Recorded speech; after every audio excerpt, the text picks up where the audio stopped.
Hi everyone, this little PowerPoint video is going to cover the second half of Key Area 1 of Unit 3.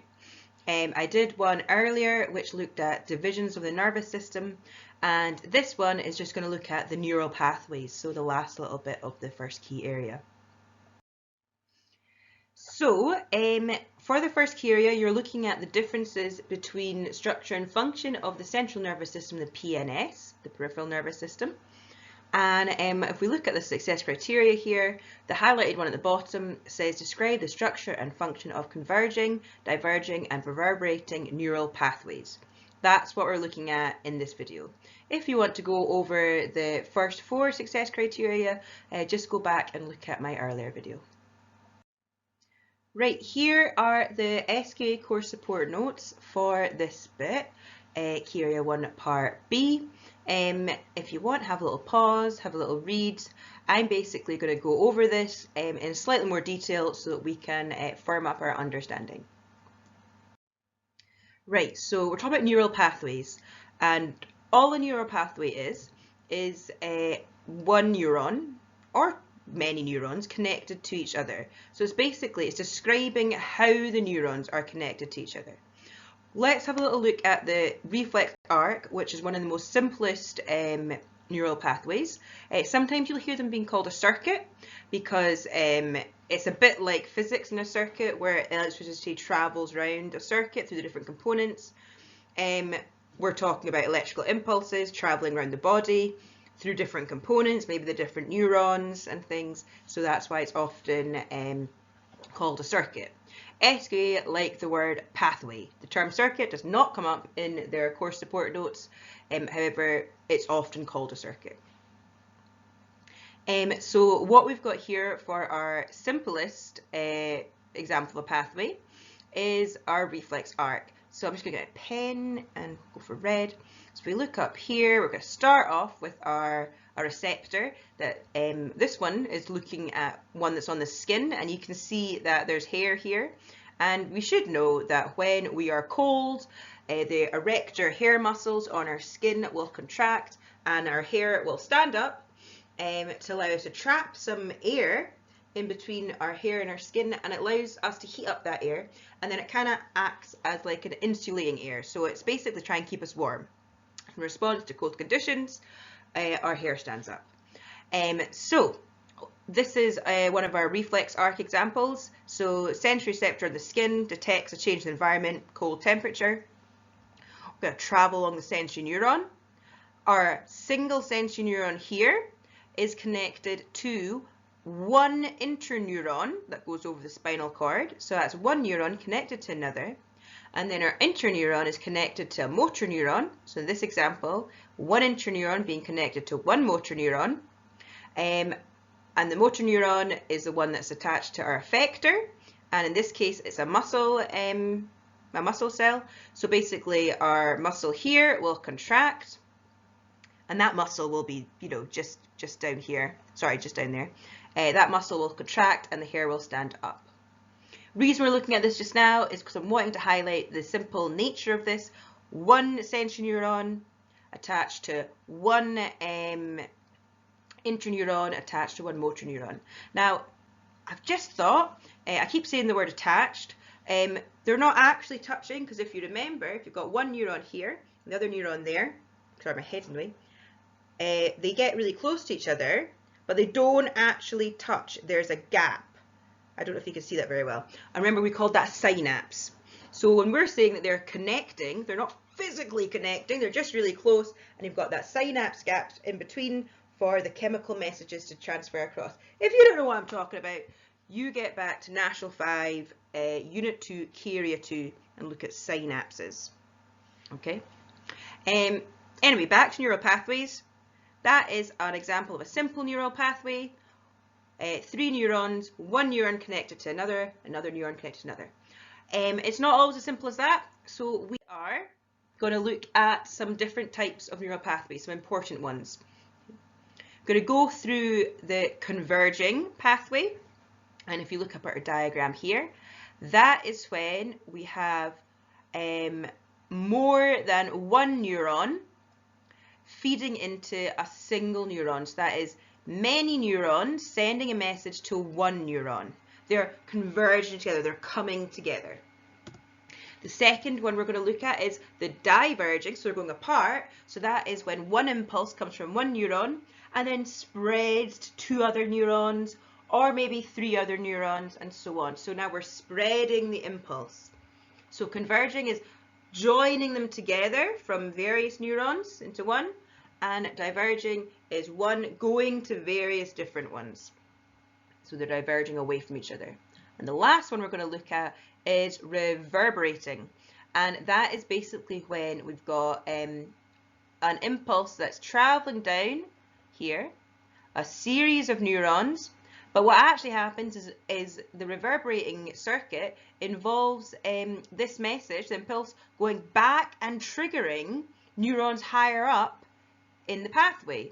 So basically it's an ongoing. So not only does it stimulate a response in a nerve cell later on, the message also goes back and it triggers more responses to kind of replay that pathway again. So it's kind of on a loop. Okay, we're just going to take a bit of time to look at each of these individually in more detail. So we're going to look at our converging neural pathway first. And this is when we've got several neurons, or impulses from several neurons, that are all traveling to the same neuron. So here are blue neurons, we've got 3 of them. They're all different input neurons. So what we're saying here, if you look at the arrows, it means that the electrical impulse is traveling from the head of the neuron down to the tail. So the arrow indicates the direction that the impulse is traveling. So we've got 3 impulses that are converging, joining together in a single neuron. And what this does is it basically increases the strength of the impulse that's received by the next neuron further down.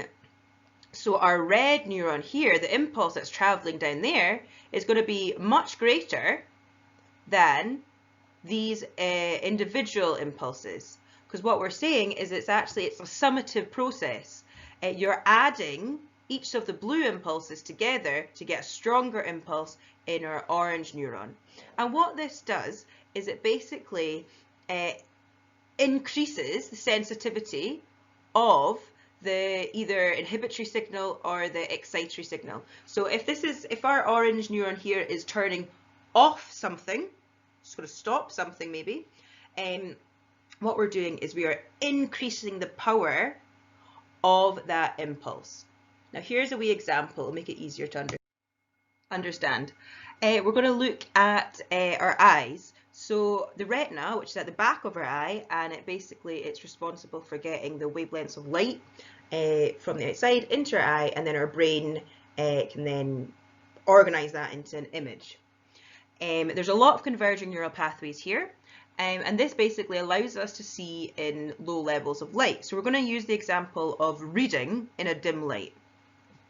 So when light's limited, there's not enough of an impulse that's released from one cell. So when the light comes back and strikes a single cell at the back of our retina, that doesn't actually give enough of an impulse to trigger a reaction in the next neuron. So that message isn't going to go over. That light is not going to be able to translate into anything, okay?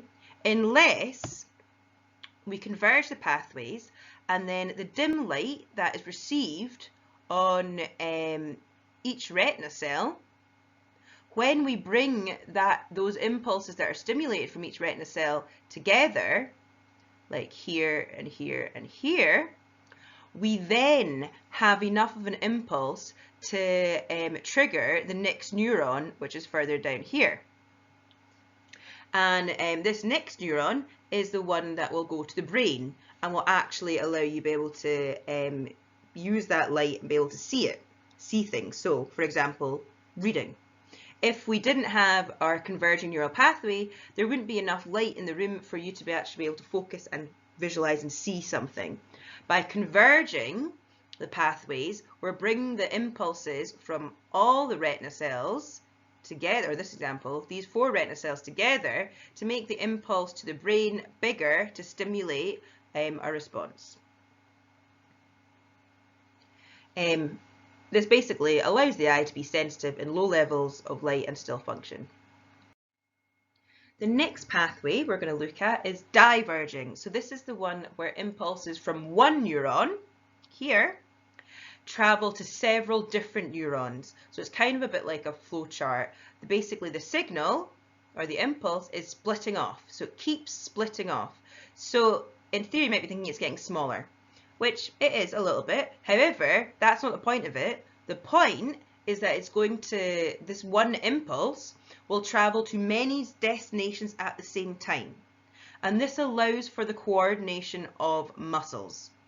So you can get one thing to stimulate a response, and that response can be in many different parts of the body. For our example, we're going to look at writing, okay? So, one impulse triggering several muscles. When you think of what you need to do to write, you need to use quite a few different muscles in your hand and your wrist. So by bringing a response from the trigger of just one impulse, so one bit of the brain thinks we need to write that down, that impulse going from that single neuron will go to many neurons. That allows a coordinated movement, so the coordination of your hand for you to write down whatever it was you wanted to write down. So next example we're going to look at is the reverberating neural pathway, which looks a little bit more complicated, but it's actually fairly simple. It's a little bit like some of the processes you have looked at earlier, like feedback, inhibition and stuff.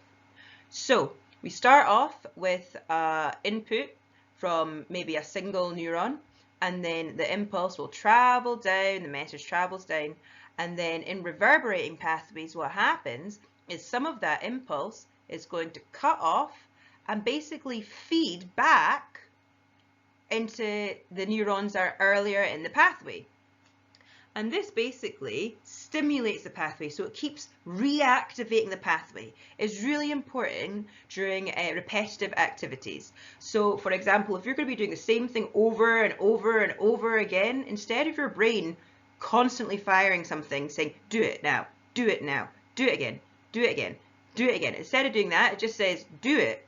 But if it's a reverberating pathway, it's going to keep redoing it. So you're going to have a repetitive activity. And our example we're going to look at is breathing.